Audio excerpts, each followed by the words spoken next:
I drink. Don't act like you know me if you don't know my team. That's how it goes, man. Thinks, please don't mind me. It is as if my whole life I dream. Winning is all I do, I think. Magic tricks, man, I roll up my sleeves. What you talking about, sleep? I stay up and get things done. I be like, ready, get me some. You couldn't prevent me from taking the lead in this league. I got stripes and stripes, striking best not hide your eyes. I'll just a whole dynamite, let it ignite inside and still be able to remind them why. It's Spud Kingdom, Spud Kingdom, Spud Kingdom, Spud Kingdom, Spud Kingdom, Spud Kingdom, Spud. Any day, any night, on site, alright, let's go. Welcome, everybody, and thank you once again for tuning in to another edition of the Spud Kingdom podcast. I am your host, as always, Woody. And this week, we got the weekend recap, like always. We got a preview of what's to come this weekend. Speaking of which, we got Ogden coming to town. Got to prepare for that one.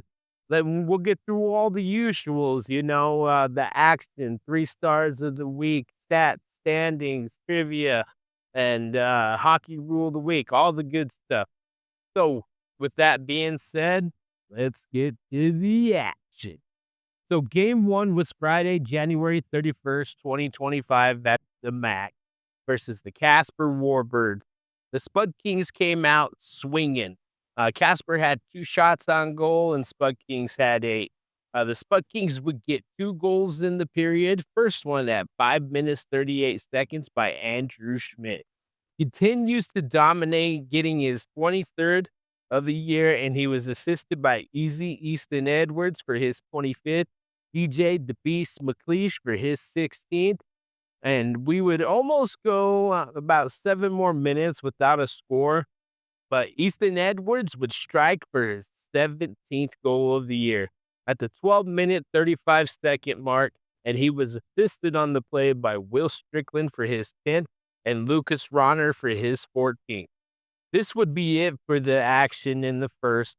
The period would end 2-0 Spud King. The second period would be all about Casper. At the start period anyway, and then it would be all about DJ McLeish to end the period. So Casper would get 14, his second on the year, which was technically a power play goal, but he didn't get credit for it.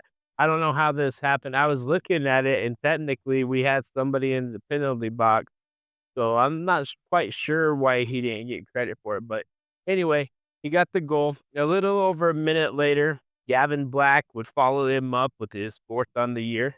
Nothing would happen for about 10 minutes, and DJ the Beast McLeish gets his 5th on the year and 69th total point as a Spud King, and is now the all-time leader in points in Spud King's history. This goal came at 15 minutes, 42 seconds, and he was assisted by Lucas Ronner for his 15th and Ryan Rothke for his 6th. This would end the action for the period, and the period would end 3-2 Spud King. Congrats to DJ McLeish. Man, that's pretty impressive. The previous holder for most points was Mateo Mitrovic, so DJ taking over is pretty good, and he's still got a few months, another couple months left in the season. He can add to it and continue to build that lead, and who knows, he might hold that record for a while. So the third period, Casper would outshoot the Spud Kings by only 1, though. Warbirds had 10 shots on goal, and Spud Kings had 9. The scoring started at 7 minutes, 26 seconds. Welcome to the team, Max von Kleingraf. His first on the year. Now, they tried to take this one away for high sticking, but if you look close, he actually didn't hit the puck until it was on its way back down, and his stick was below the net. So he got credit for the goal, his 6th on the year, and his first on the team. So he was assisted by DJ McLeish, his 17th, adding to that point, and Will Strickland, his 11th. Not much action until later in the period at 18 minutes, 16 seconds. Michael Hillock would get the empty netter for his 5th on the year, and he was assisted on the play by Lucas Carlson for his 10th and Bookie Warshaw for his 14th. So that would do it for the action on that. Uh, Casper would get one more gold, though. It was literally 1 second left on the clock. Cooper Owens would get his 3rd on the year, and the period and game would end 5-3 Spud King. Winner, winner, winner! Let's go! So Alex Sabev would get the W as he stopped 13 out of 16 shots for an 8-13 stay percentage. Ogden would also win that night 5-3 over Rock Springs, so no change in position.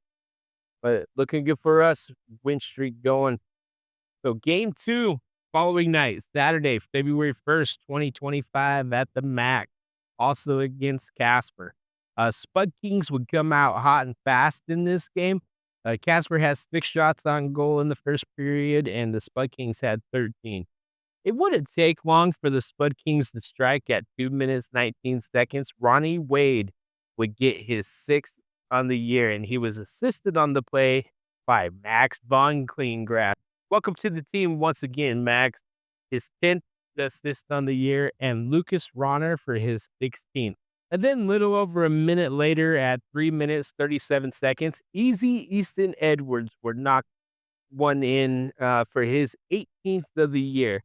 And off a sweet pass, if I must say, from Andrew Schmidt, his 23rd. And Sammy Grimaldi hit 6th.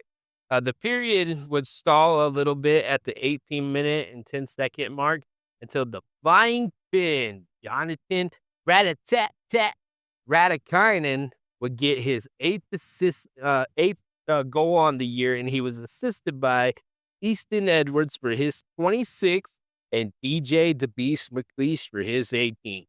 A sweet play. It was a short-handed goal, so it was even sweeter that way because they got it on a breakaway and had a couple sweet passes, and then the flying Finn go ahead and finish it off. So it was pretty sweet. The period would end 3-0 Spud Kings, and the second period would be eventful, just not in the scoring aspect. Casper had 9 shots on goal, and the Spud Kings had 6. The big event of the game, or of the period anyway, was the fight that came at 9 minutes, 52 seconds. So Easton Edwards would get called for late offsides, and he ended up shooting on the goalie like right after the whistle blew, and that caused a little bit of a melee. The Casper players ended up pinning Easton up against the boards and was kind of attacking him, so our guys came in there to back them up. This would actually get Easton the Gordie Howe hat trick because he ended up getting into a fight right here as well. So he ended up defending himself, getting in a fight, got a lot of penalty minutes. Like, I'm talking a grip, man. I was trying to count like all the penalties that they technically gave him, and it's too much. I didn't want to deal with it. But on the play, 4 Warbirds and 4 Spud Kings would get penalties. A couple late penalties in the period would lead to a Maxwell Rutkowski goal, would be his 7th on the year, and it was a power play goal. We had too many men on the ice, and something else happened right before that, so that we were on the penalty kill. Maxwell took advantage, and at 18 minutes 13 seconds in the period, he would get that goal, and the period would end 3-1 Spud Kings. The third period, not much action, lots of shots, only 1 goal though. Casper had 2 shots on goal, and the Spud Kings had 13. The 1 goal came at 12 minutes, 17 seconds. Will Donovan would get his 7th on the year, and he was assisted by Will O'Donovan for his 11th and Owen Byer for his 3rd on the year. The period and game would end 4-1 Spud Kings.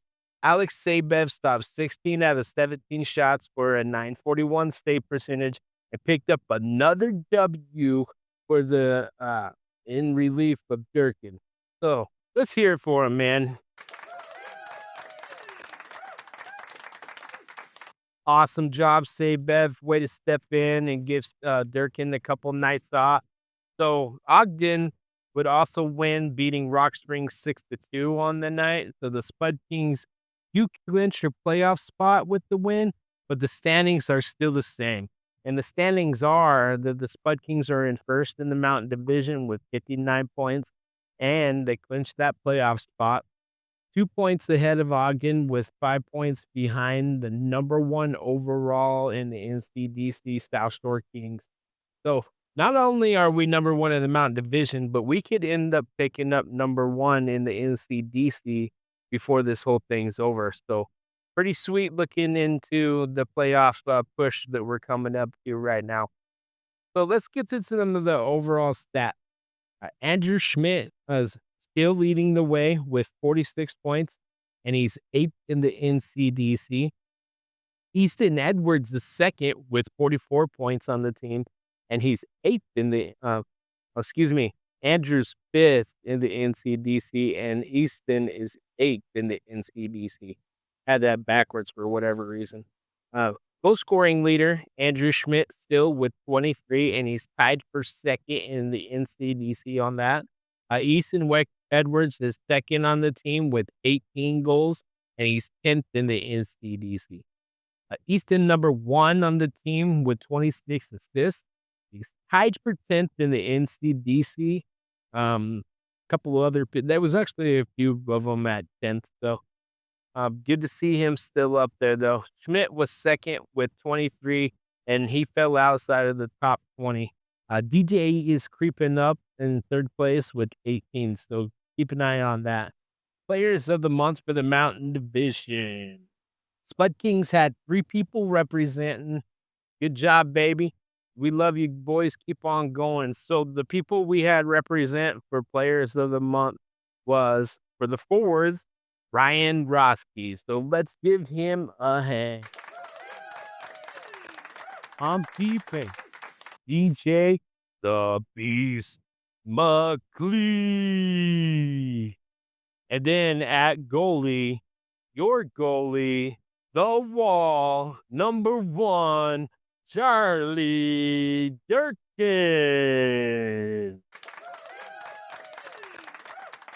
So let's give it up for those 3 guys for taking over the players of the month. We had 3. Pueblo had 3.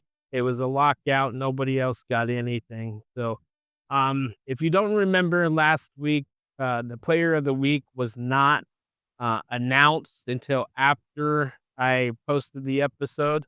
So that player of the week was Charlie Durkin. So the wall getting him much of love last month. Got player of the week a couple times.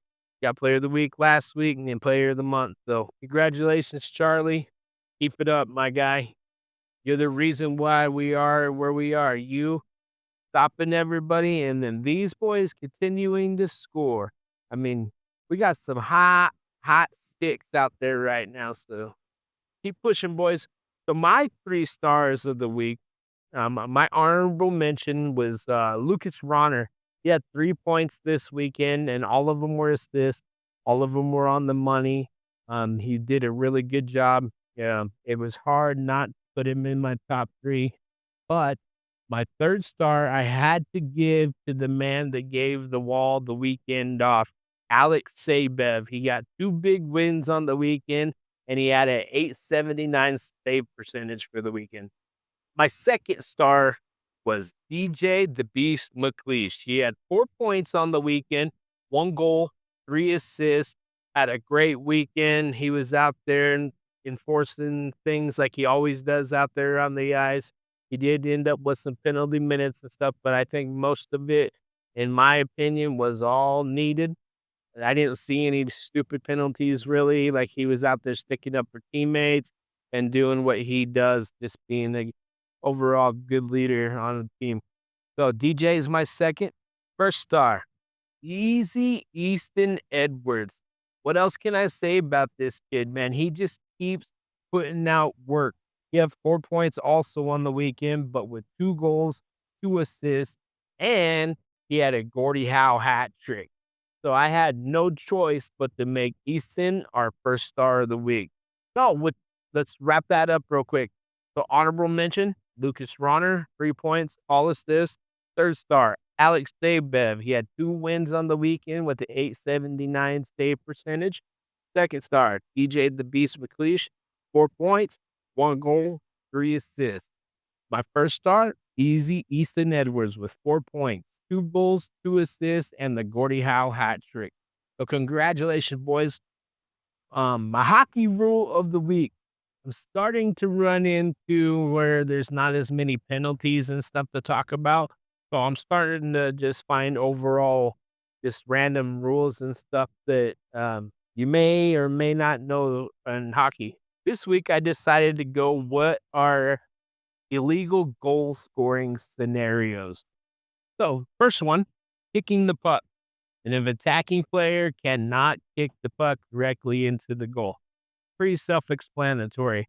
Now, I have seen, like, if somebody hits, like, a really hard shot and it bounces off the skate and goes into the goal, that does count. But if you literally see a player kick their leg out to redirect or to kick the puck directly into the net like a soccer ball, that is not allowed.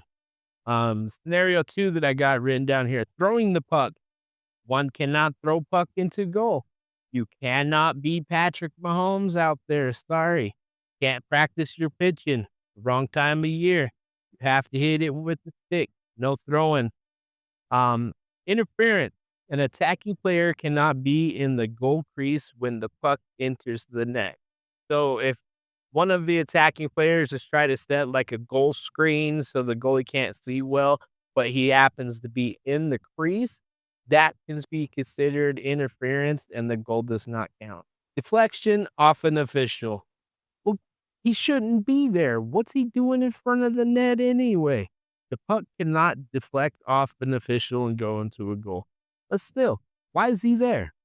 Illegal entry. A team cannot score if a player illegally enters the game. Pretty self-explanatory. I mean, it's basically offsides or too many men on the ice or something anyways. So, um, that would negate the goal. Illegal zone entry. The puck cannot enter attacking zone illegally. Some, not just like a player being offsides or icing or something like that, but like, let's say a puck gets chipped in the air and sometimes these players catch them and then they put it down and pass it with their stick. Well, what if they batted it with their hand and it went into the attacking zone? That's considered an illegal entry zone. Infraction. So a team cannot score if they committed an infraction before the goal.